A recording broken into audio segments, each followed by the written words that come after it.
විචාරයක් ලියනකොට කොහොමද හරියටම ලියන්නේ? දැන් එක එක මතවල ඉන්නවනේ.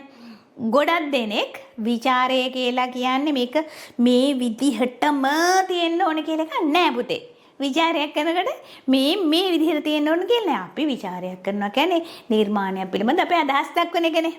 හැබැයි සාමාන්‍ය පෙළ විභාගෙට ලියන අයට දැන් අපිට මාකි ස්කීම් එකට අනුව අපි පේපර් එකට ලියලා ලකුණක් ගන්න විදිහට කොහොමද විචාරය ලියන්නේ? මෙතනදී කියන්නේ ඒක. නැතුව දැන් ගොඩක් දෙනෙක් කියන්න පුළුවන් ඔහොම නෙවෙයි මෙහෙම මත එන්න පුළුවන්.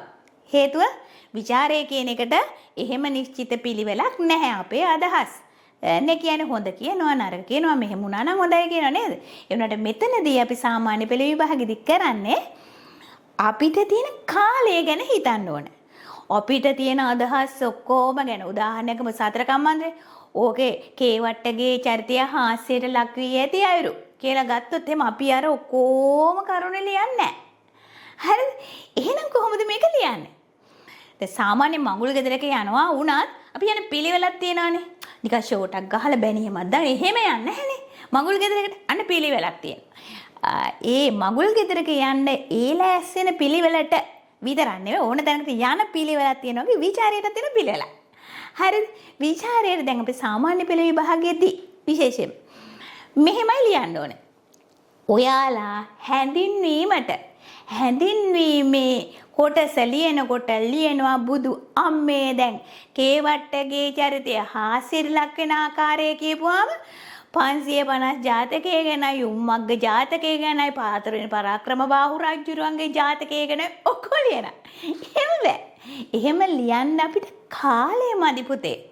අපේ දැනුම තියෙනවා තමයි. අපිට කාලය නෑ. මොකද ඔය වගේ තනි ප්‍රශ්නයකට සාමාන්‍ය පෙළ පෙවර එකේ 5 6 7 කියන ප්‍රශ්න වලට අපිට හරියටම කාලේ කළමනාකරණය කරගන්නවා නම් ඕකට විනාඩි 15ත් 20ත් අතර අපි ලියන්න ඕනේ. මොකද ඕකට හම්බෙන්නේ ලකුණු 10යි. ඔය ලකුණු 10ට අපි කාලය කොහොමද කළමනාකරණය කරගන්නේ කියලා දැනගන්න ඕනේ.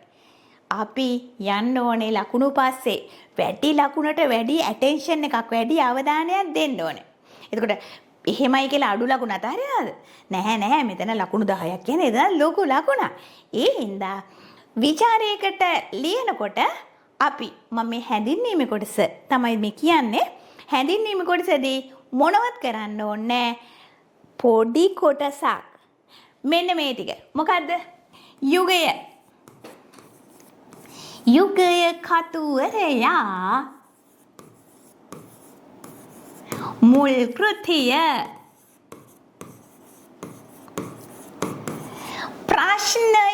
ප්‍රශ්නය තුලින් පිළිතුරට පිවිසෙන්න.